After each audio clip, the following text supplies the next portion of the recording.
Well, hello, everybody. This is Pastor Jay coming live with you from the vicarage, and this is a Notes from the Vicarage post. And we are continuing in our very brief series. This will probably be the last one that we're doing about how we're going to do it. So, I have lots of big plans for the vicarage this summer. They're not fully my plans, they're our plans as a family.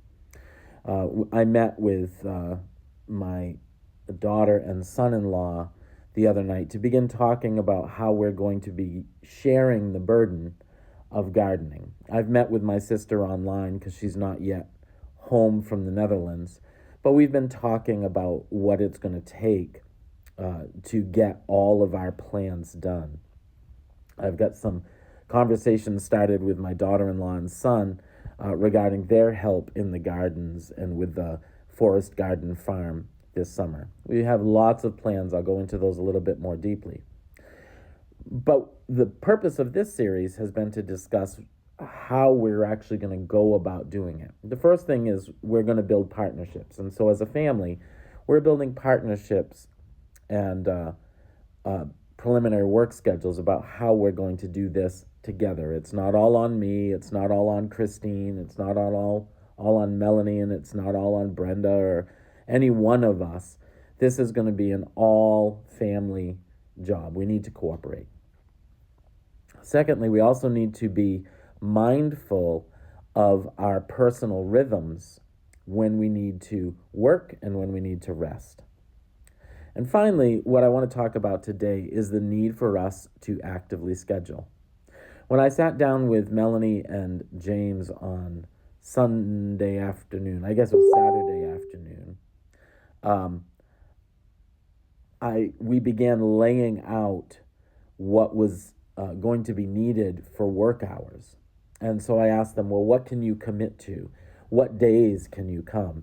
You see, because I believe that if we are actually going to accomplish anything, we need to be intentional, even right down to the days and the hours where we are going to work at our forest garden farm co-op.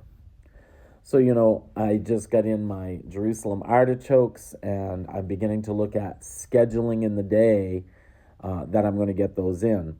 I've got some research to do, but I want to put them in at the right time. And if I'm going to put them in at the right time, then I'm going to have to put that into my schedule. I run a pretty tight ship when it comes to my schedule. There's not a lot of wiggle room right now for me to do spontaneous things or just to say, oh, I'm going to do this today, surprise, I'm going to squeeze this thing in there. There's not a lot of squeezing room. So even my spontaneity needs to be sort of well planned. My son is hosting sort of an impromptu game night on Friday, and he invited me last night. He says, can you come over? We're going to play this new Star Trek game. It's only going to take 4 hours. And I looked at my schedule on Friday, and I'm like, no, I'm sorry, I'm already booked. And so we're at a point in our lives, all of our lives, because all of us in this family are busy. We're busy ministers, we're busy teachers. And so we need to actively plan if we're going to accomplish any of these goals. I'm not fully convinced we can accomplish all of them. We're going to give it the old college try. And I'm going to push as hard as we can. We'll see what we can get done. But it is a thing of faith at this point. Right now we've got to still got a lot of figuring out to do. But if we're going to accomplish any of them, I know enough that we have to plan for a regular schedule of working the land. And that goes with anything that you do in life, doesn't it?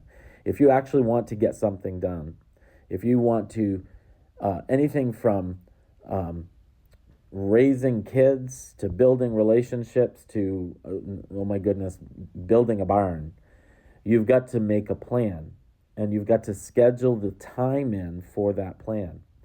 And so how are we going to do this? Well, one of the ways we're going to do it is by partnering together. Secondly, we're going to be realistic about the ebb and flow of life and what we need to stay healthy. And third, we're going to be intentional with our plans towards the forest garden farm. And so our projects are going to be planned and our projects are going to be scheduled. We'll talk more about this in the days to come. Until we meet again, God bless you and be at peace.